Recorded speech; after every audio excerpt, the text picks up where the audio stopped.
Hey folks, it's Emily. I'm making an informal video today. I wanted to pull some pieces together in response to viewer outreach regarding the increasingly serious ground conditions we're facing in many parts of the US and Canada.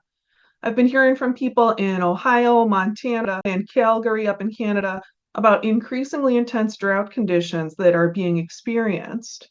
Now, the drought conditions all three of those viewers have been experiencing, they've been building for some time, but I want to show you the context of that. I want to show you this map of drought conditions across North America as of August 31st. This was released September 19th.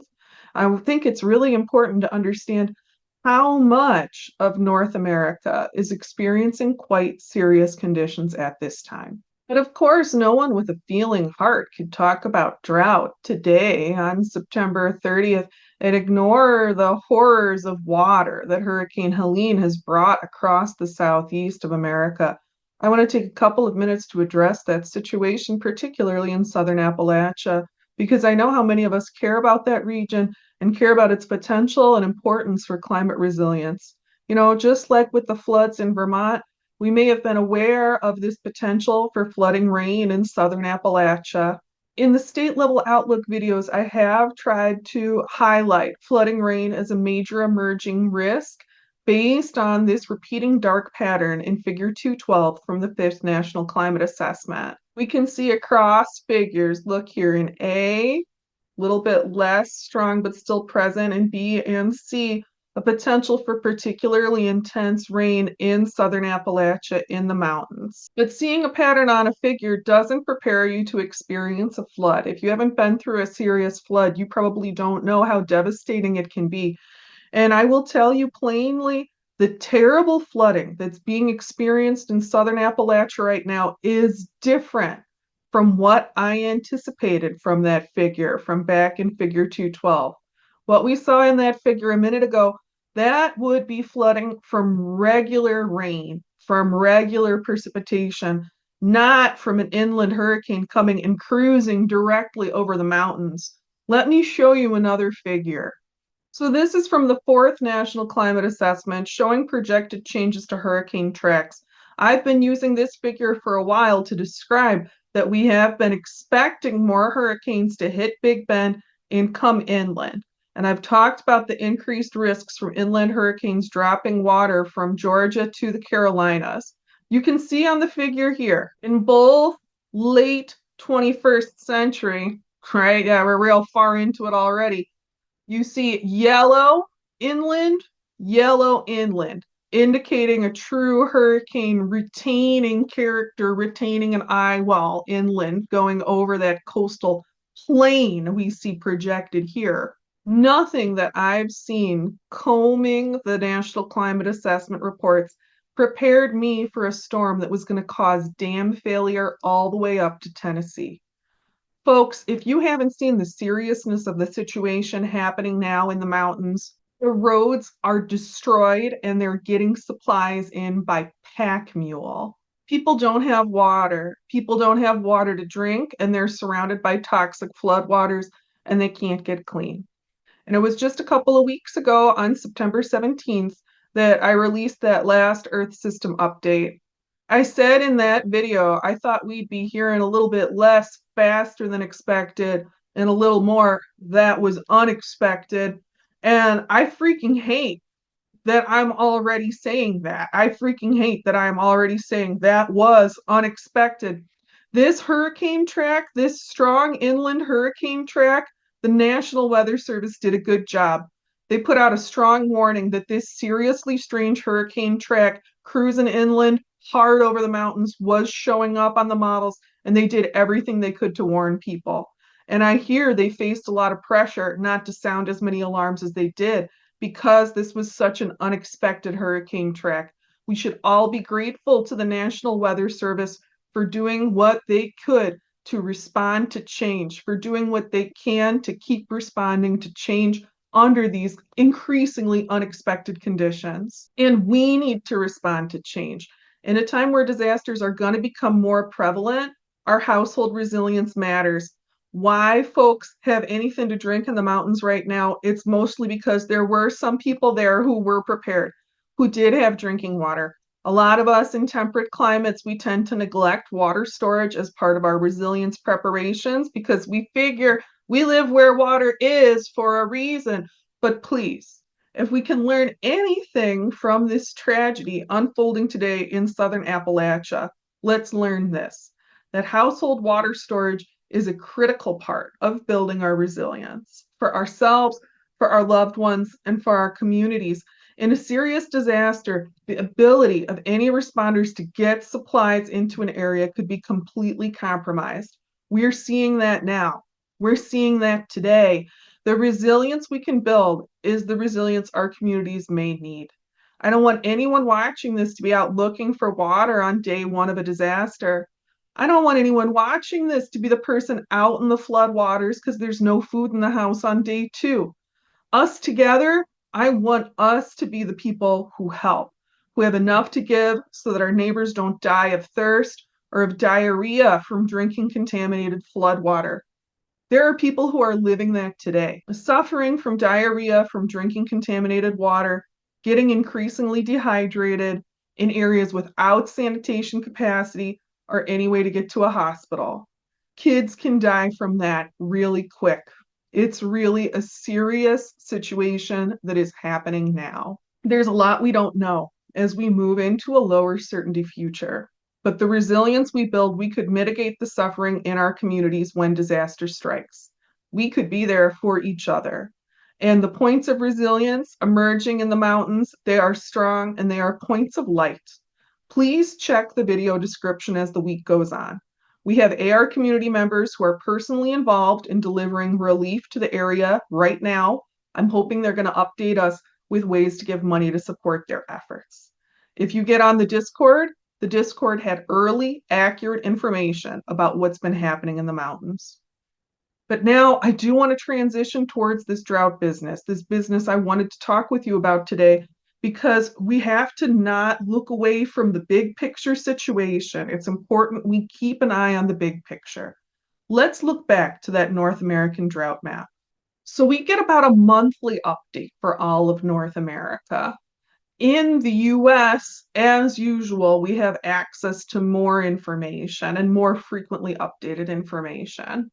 It's even possible for us to easily compare drought over a couple of time periods.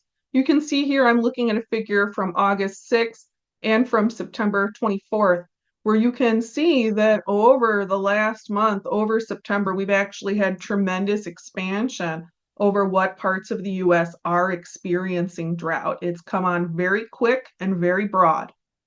Focusing in on the most contemporary map of the US, you can see that our folks in Montana and in this area in southern Ohio, we see L's, S's, and L's on the map. That means that we're expecting long-term impacts from these droughts, impacts to ecosystems and hydrology. I have ground reports from Ohio describing premature leaf curl and early leaf fall. Those are major signs of water stress and potential injury to trees, and I hear that it's happening at a broad scale. Everything I hear from Montana is, of course, always prefaced with the disclaimer that they're used to extreme conditions in Montana. But even considering that, I'm hearing signs of mass tree stress coming in from ground reports in Montana. And if something is worrying people in Montana, you know it's pretty bad. What's notable with these trends, unfortunately, folks, is the lineup with the fire map from the NCA 5. This is figure 7.4 from the NCA 5. I use this thing in the state level outlooks all the time, but I think it's worth taking a minute to talk it through, and in many ways, it's an intolerable figure. I'm putting up an improved figure that AR community member Ashley Q made. She made it a little bit less brain hurty by lining it up with state boundary overview. I think that that makes it a little easier to see what's going on. On the left-hand side there, you've got historic fire frequencies. On the right-hand side, you've got not straight increases, but percentage increases of frequencies, meaning additional math is required to interpret this figure. You can't just look at it and have a clear answer. I think it's significant that we're seeing drought trends line up with future wildfire trends. And if you look at the figure, you can see that it's a mid-century map for a high emissions scenario. So it's not a map where we would be expecting to see it now, but we are seeing these trends emerge now. We are seeing substantial increases in parts of Montana and parts of northern Idaho that historically, sure, you saw fires, but not like you're likely to see today. You used to see sometimes some fires in West Virginia and southern Ohio.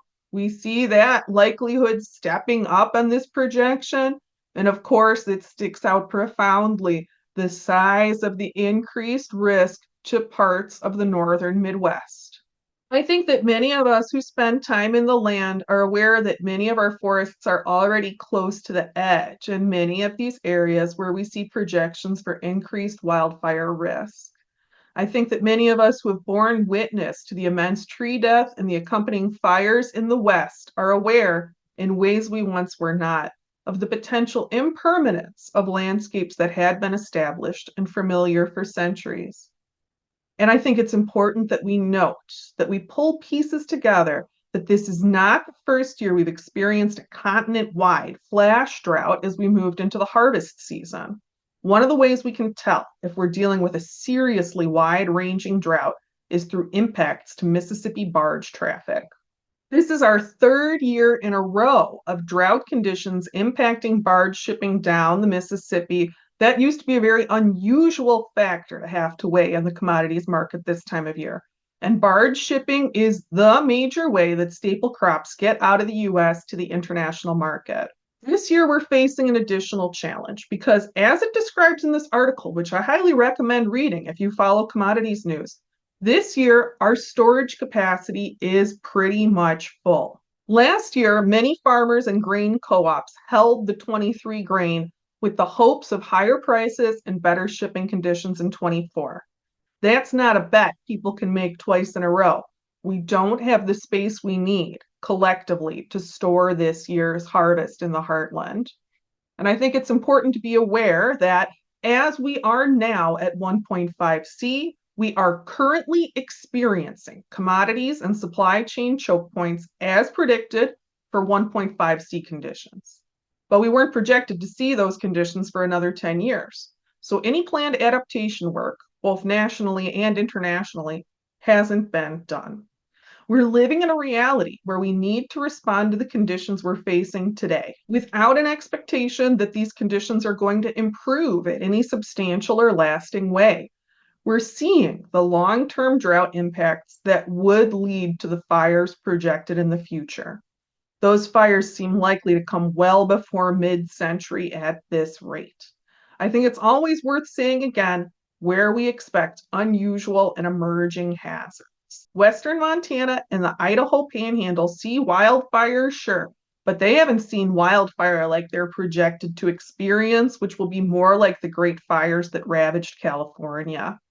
The same risk, the risk of an unusual and emerging hazard, is also true for southern Ohio, where we currently see drought trends causing on-the-ground impacts to the Wayne National Forest. That information about wildfire threat to the Wayne National Forest is something I've included in the Ohio State Outlook video. There are predictions that we are seeing playing out today in Ohio, Idaho, and Montana. I think it's also important that we pay attention to hopeful signs. I'm back in that comparison map now, looking at what has emerged in the national drought landscape from August to today. And I think that it's worth noting that the drought impacts to the northern Midwest, to areas that many of us are very interested in for potential resilience, started later and are milder, and that this critical region in northern Pennsylvania and inland New York continues to be drought resilient and has been, as we've had these years where we're seeing what 1.5C looks like. I don't know, folks. I think if you're sticking around here with me, it's because you take these things seriously. We are looking at trends that are lining up with the projections. I think we see more evidence all the time that the NCA 5 projection information isn't going to give us the timeline information we might like. We're not looking at a mid-century timeline. But if we peg these projections to temperature, I think it is pointing us in the right general direction. It's giving us important clues, and we should, from that information, expect more flash droughts impacting much of North America to come fairly regularly at this time of year in the future. Most years, I think we will see flash drought emerge in late summer and early fall. These droughts' impacts will continue to mess up barge shipping and late maturing crops. But regarding most of your conventional or traditional harvest activity in the heartland, these droughts are not such a big deal for the harvest. The dry conditions in my area are helping to cure grain for the harvest. If we had storage capacity, we wouldn't have a big problem. When we think about action, when we think about response across the board, I think on many factors, storage capacity, particularly in destination areas, is important.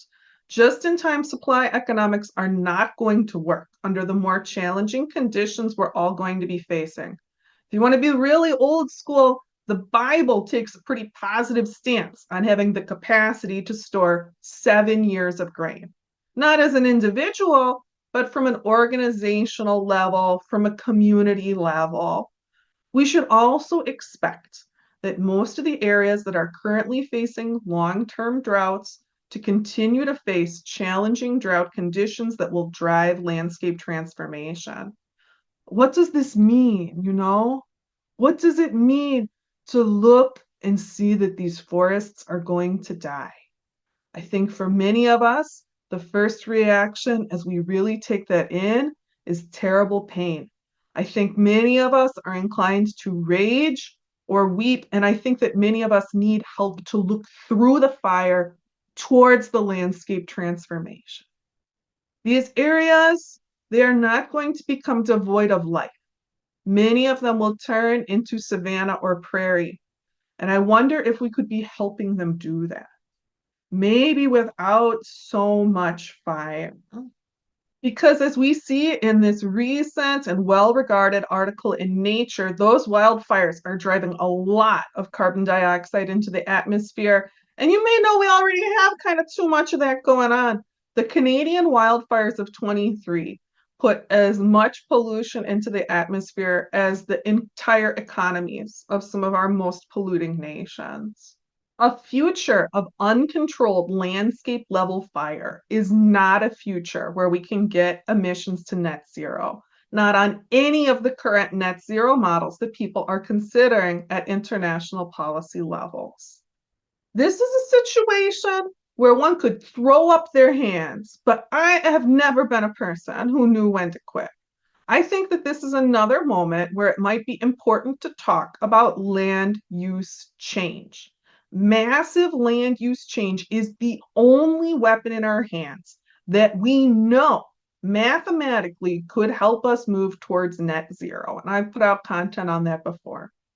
Humanity, of course, as a whole does not want to engage in massive land use change as it would require a totally different way of life, and we're not educated or prepared for it. But we shouldn't act like there are no paths forward when it's more that we as a group would rather not take up our roles as stewards and caregivers of the earth on any larger practical scale. It's not that there's no paths forward. It's like with all this other climate stuff, it's that we don't want to do it as a group. I want to share the words of a member of the AR leadership team. I shared this script with him. His response made me feel another layer of understanding unfurl in my mind, and I want to share his words with you. He wrote to me, I used to be really freaked out by the fire risk comparison math.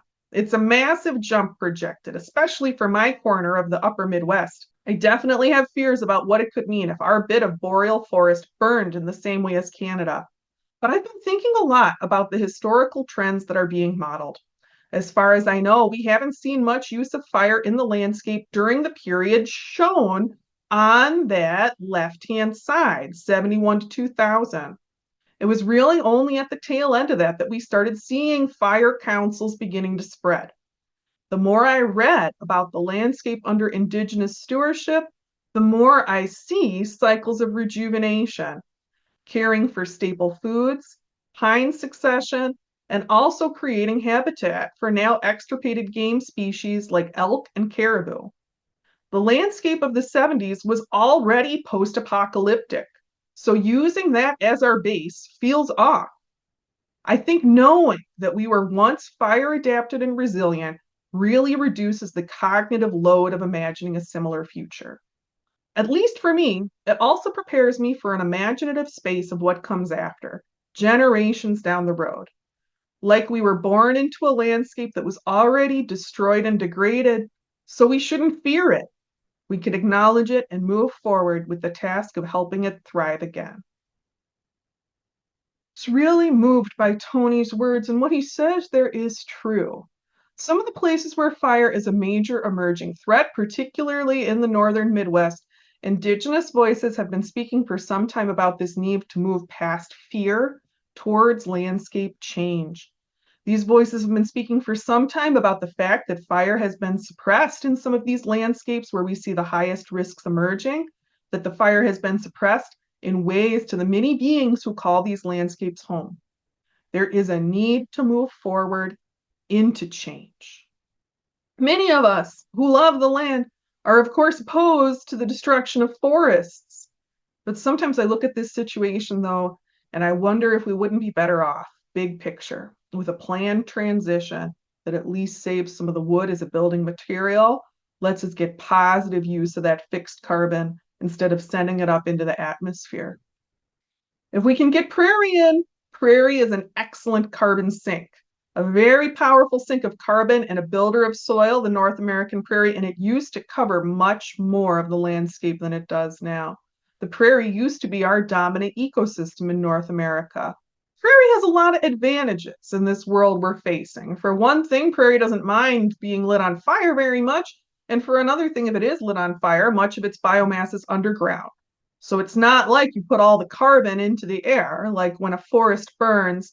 And I've mentioned this before, most recently in the Canada update, but I want to say again, on the AR team, we're currently working on detailed evidence-based content that'll help us understand these likely landscape transitions, help us see where we could help get prairie in, and what species are projected as likely to do better with assistance to move, what species need our help to move where they need to be.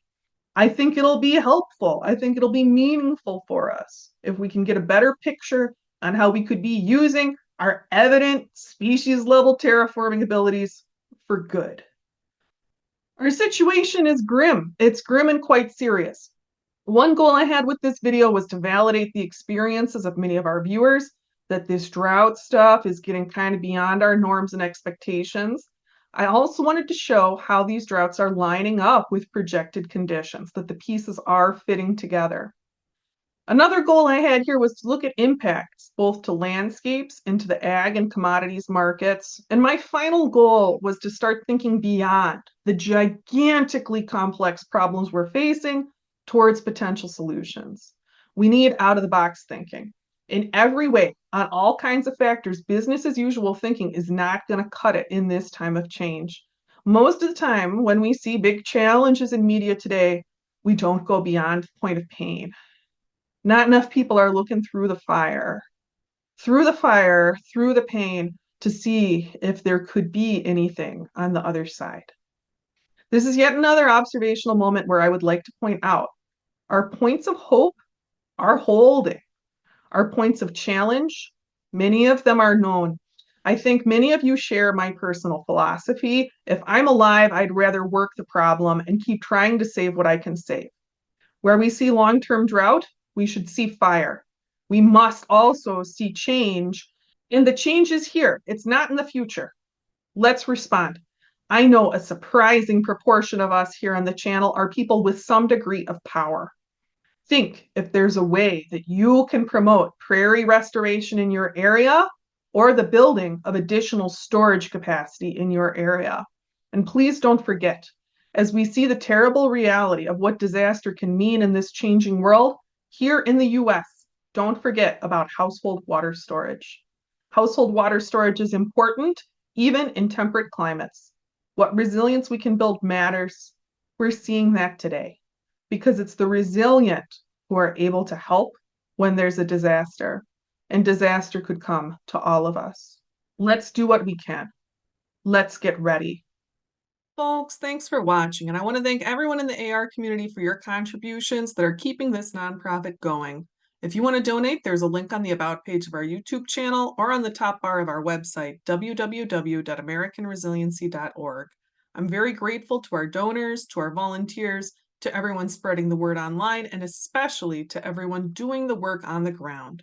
Thanks for getting ready with me, and talk with you again soon.